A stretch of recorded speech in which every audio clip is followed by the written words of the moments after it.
Oh, come on. Ooh, look at that bread. Looks like it's going up your nose, by the way. I do cook my nose, that's not fair. I do too. Everyone does. It's a habit.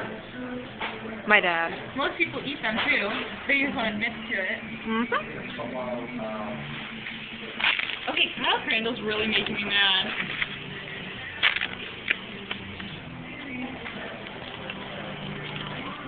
He's like, I want to read you my conversation with him. I'm pissed off at him now.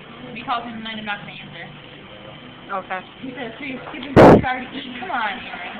And I said, yup, it's fun. He says, what's your 6 hours? I said, math. And he said, you should be skipping math. No wonder why you're almost failing.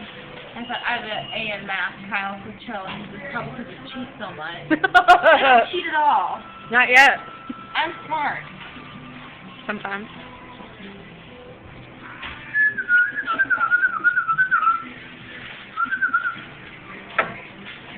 Heather.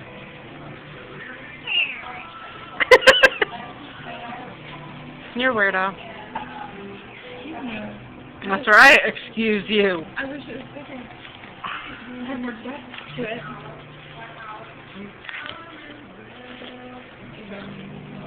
You done taking the video at Subway? You gonna put this on YouTube too? Yeah. Oh, you can't. Oh no. Aren't they gorgeous? Okay, 4 seconds left. Say bye. Bye.